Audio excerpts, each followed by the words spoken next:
सत्ता स्थापनेसाठी दिल्लीमध्ये मोठ्या घडामोडींना आता वेग। लोकसभेच्या निकालानंतर राजधानी दिल्लीमध्ये आज 2 मोठ्या बैठका। नितीश कुमार आणि चंद्रबाबू नायडू देशाचा पंतप्रधान ठरवणार। नितीश कुमार आणि नायडू हे किंगमेकरच्या भूमिकेत। जेडीयूकडे 12 खासदार तर नायडू यांच्याकडे 16 खासदार। एनडीएचे नेते आजच राष्ट्रपतींची भेट घेण्याची शक्यता। राष्ट्रपतींना आजच पाठिंब्याचं पत्र दिलं जाण्याची शक्यता। मंत्रिमंडळाच्या बैठकीनंतर पाठिंब्याचं पत्र दिलं जाणार असा अंदाज।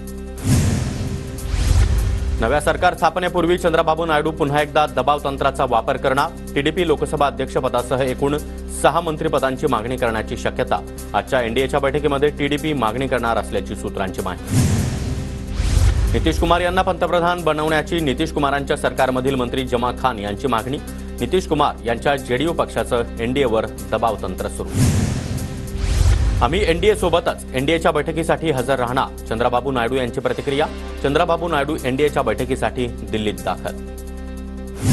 नितीश कुमार आणि तेजस्वी यादव एकाच विमानानं दिल्लीमध्ये दाखल। नितीश कुमारांच्या प्रत्येक हालचालींवर बारीक लक्ष। नितीश कुमार एनडीए तर तेजस्वी यादव इंडिया आघाडीच्या बैठकीत जाणार। उद्धव ठाकरे आज इंडियाच्या बैठकीसाठी दिल्लीला जाणार नाहीत। पक्षातर्फे अरविंद सावंत उपस्थित राहणार। मातोश्रीवर नवनियुक्त खासदार आज उद्धव ठाकरे यांची भेट घेणार।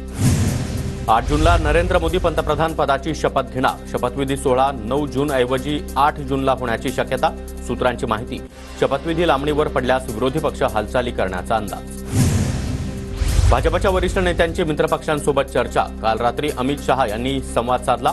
फोनवरून एनडीएमधील सर्व मित्रपक्षांची चर्चा केल्याची सूत्रांची माहिती। तर उत्तर प्रदेशातील जनतेनं कमाल करून दाखवली। संविधानावरील धोका ओळखून इंडिया आघाडीला साथ दिली। राहुल गांधींकडून जनतेचं कौतुक। तर पुढील भूमिका बैठकीनंतर ठरणार। राहुल गांधींची माहिती।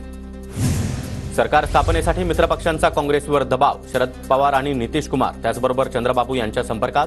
तर काँग्रेसचे तेलंगणाचे मुख्यमंत्री रेवंत रेड्डी हे देखील चंद्रबाबूंच्या संपर्कात। सूत्रांची माहिती। चंद्रबाबू नायडू आणि समाजवादी पक्षाचे अखिलेश यादव यांची दिल्लीमध्ये भेट होणार। नायडूंसोबत संपर्क साधण्याची जबाबदारी अखिलेश यादव यांच्यावर। चंद्रबाबू नायडू नितीश कुमार मोदींसोबत जातील असं मला वाटत नाही। भाजपला सरकार बनवण्याचा अधिकार मात्र आमच्याकडे देखील आकडा आहे, राऊतांचा दावा।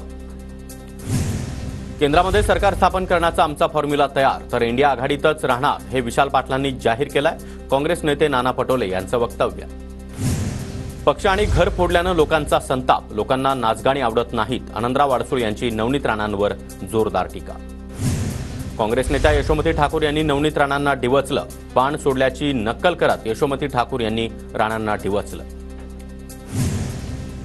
आईबद्दल बोलताना नवनिर्वाचित खासदार बळवंत वानखडे भाऊक। तर मुलगा खासदार झाला याचा आनंद। वानखडेंच्या मातोश्रींची प्रतिक्रिया। जनतेचा शिपाई बनून काम करणार। अहमदनगरमधील विजयानंतर निलेश लंके यांची प्रतिक्रिया।